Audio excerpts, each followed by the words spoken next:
Fala pessoal, tudo bem com vocês? Eu sou o professor Augusto e esse é o canal Demate. Hoje nós vamos dar sequência aos nossos estudos sobre ângulos e o nosso assunto agora vai ser ângulos opostos pelo vértice.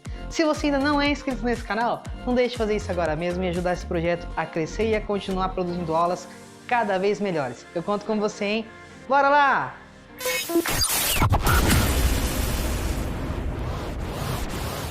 Muito bem, pessoal, nós vamos começar então definindo o que são ângulos opostos pelo vértice. Vamos lá. Dois ângulos são opostos pelo vértice quando os lados de um deles são semi-retas opostas aos lados do outro. Entendeu? Não, né? Quer que desenhe? Sim, vamos desenhar aqui, ó. Vou construir aqui a reta que passa pelos pontos A e B e a reta que passa pelos pontos C e D. Reparei que elas se cruzam nesse pontinho aqui que eu vou chamar de O, né? E aí nesse caso a gente até diz que as retas que passam por A e B e C e D são retas concorrentes no ponto O, né?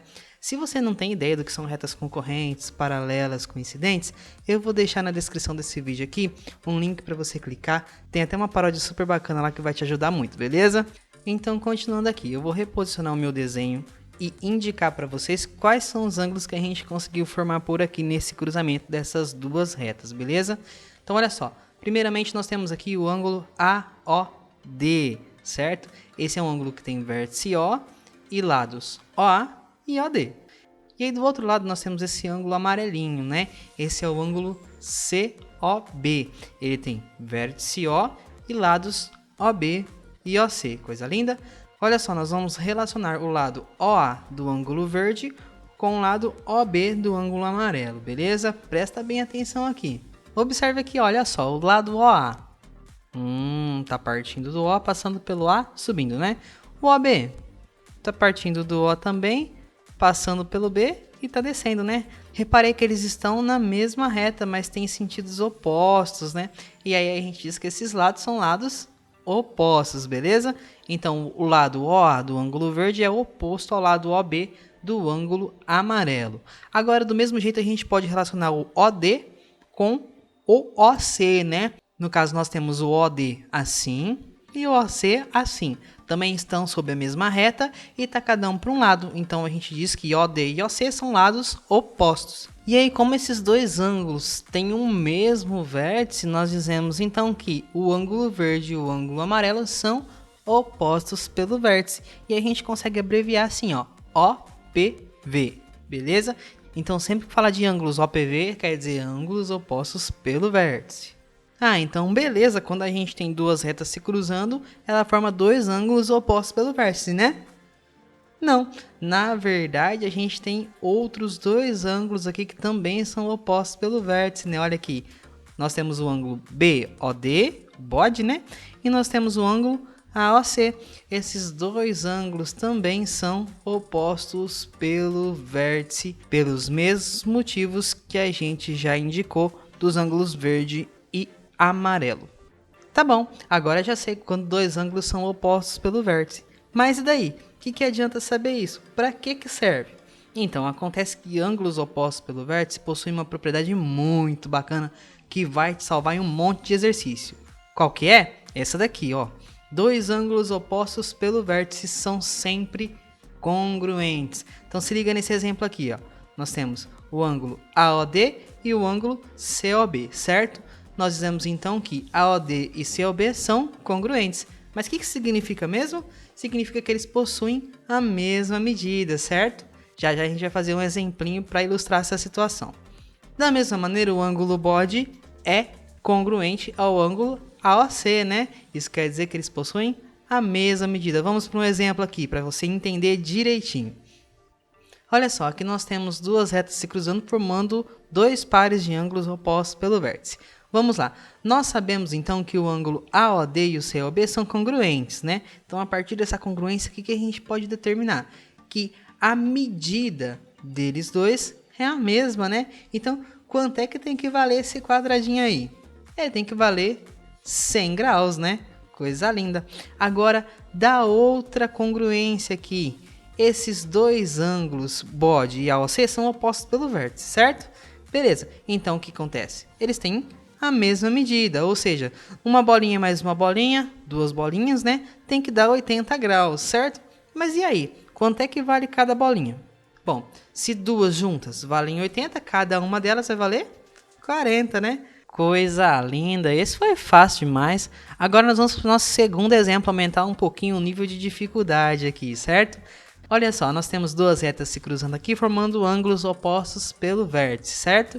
Então nós vamos agora utilizar a seguinte relação. 150 graus aqui e essas três bolinhas são opostas pelo vértice, certo? Então isso quer dizer o quê? Que essas medidas são iguais. Então, três bolinhas juntas tem que dar 150 graus. Mas e aí? Se três bolinhas dão 150 graus, quanto é que vale cada bolinha? Bom, é só fazer o 150 dividido por 3, né? E aí nós vamos chegar que cada bolinha vale 50 graus. Beleza. Agora, qual que é a outra relação de congruência que eu posso obter aqui? Bom, com certeza a medida desse quadradinho tem que ser a mesma medida desses dois triângulos, né? Porque são ângulos opostos pelo vértice e dessa maneira são congruentes, né? Mas aí eu não sei nem o quadradinho nem o triângulo, então não vai rolar não. Não tem como descobrir, né? Bom, então nós vamos usar outra ferramenta aqui que a gente aprendeu numa aula anterior, que é de ângulos suplementares. Se você ainda não assistiu essa aula, eu vou deixar aqui na descrição também o link desse vídeo que está aparecendo nesse card para você, beleza? Assim que você terminar aqui, você dá um pulinho lá para entender direitinho, tá bom? Combinado então. Qual é a ideia aqui?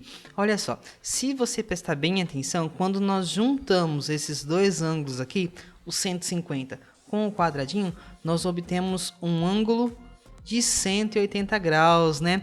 Esses dois ângulos aí, os 150 graus e o quadradinho, eles são adjacentes e suplementares, né? Isso quer dizer que a soma deles dá 180 graus. Beleza, agora nos cabe descobrir qual é o valor que está faltando aqui nesse quadradinho para que a hora que eu pegar ele e somar com 150, vai dar 180 graus.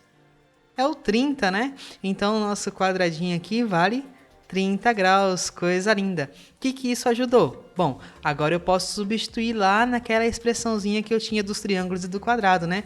Como o quadrado vale 30 graus, então no lugar dele eu coloco ali o 30 graus. Beleza, o que eu ganho com isso? Dois triângulos juntos tem que dar 30 graus. E aí, quanto é que vale cada triângulo? Bom, é só dividir no meio, né? 30 dividido por 2, nós vamos ter aqui que o triângulo vale 15 graus. Agora, se você achou que tá livre das letrinhas e das equações, o nosso exemplo 3 é um clássico de aplicação da teoria de ângulos opostos pelo vértice, beleza? Então nós vamos fazer aqui porque não poderia deixar passar, tudo bem? Ah, professor, porque isso é muito difícil, eu não vou conseguir. Calma, jovem, calma. Vai dar tudo certo. Olha só como é fácil determinar o x aqui nesse caso. Nós temos que esse x aqui e esse 140 graus são medidas de ângulos opostos pelo vértice, né? Isso quer dizer o quê? Isso quer dizer que essas medidas são iguais, ou seja, o x só pode valer 140 graus. Viu como não é tão difícil assim? Então tá bom, não deixa o exercício te assustar logo de cara. Vamos tentando resolver, pensando com calma em relação àquilo que a gente já sabe, tudo bem? Beleza. Agora, que outra relação nós temos? Se você observar aqui, quando a gente junta o y com o x, eles são dois ângulos adjacentes e suplementares, né? Assim como no exemplo anterior. O que isso quer dizer? Que quando eu faço o y mais o x, isso dá 180 graus, né? Bom, mas eu já sei que o x vale 140, né? Então, no lugar do x, eu vou colocar ali 140 graus. Beleza. Agora, que número mais 140 graus vai dar 180 graus? Bom, se você não quiser pensar muito, basta resolver a equação, né? Esse 140 aí está somando desse lado e ele passa para o outro, subtraindo, né? Então, o y vai ser igual a 180 graus menos 140 graus, ou seja, o y dá 40 graus. Viu como não é um monstro? Beleza. Agora falta a gente achar o z, né? Tudo bem. Para achar o z, que relação a gente pode estabelecer aqui? Bom, o 2z menos 10 graus tem que ter a mesma medida do y, certo? Então é isso que a gente vai usar. Nós vamos igualar aqui essas duas medidas, né? Beleza, agora ficou uma equaçãozinha um pouquinho mais complexa da gente resolver. Mas vamos lá. Bom, o que a gente sabe daqui? A gente já sabe que o y vale 40, né? Então no lugar do y aqui eu vou colocar 40 graus. Tudo bem, agora nós temos que 2z menos 10 graus dá 40 graus. E agora o que a gente faz? Passa o 10 para o outro lado, né? Se ele está subtraindo, ele vai passar somando, né? Coisa linda. Então 2Z tem que dar 40 graus mais 10 graus, isso é 50 graus. Beleza. Agora o 2 está grudadinho com o Z. Grudadinho a gente já sabe que multiplica, né? Se multiplica, passa para o outro lado, dividindo. Então nós vamos ficar que o Z é 50 graus dividido por 2. E 50 dividido por 2 é 25 e esse é o nosso Z. Tá vendo como não foi tão difícil assim? Você consegue, eu tenho certeza. Coisa linda, pessoal! Espero que vocês tenham entendido e tenham deixado o like de vocês, né? Coragem, ânimo, bons estudos e até mais!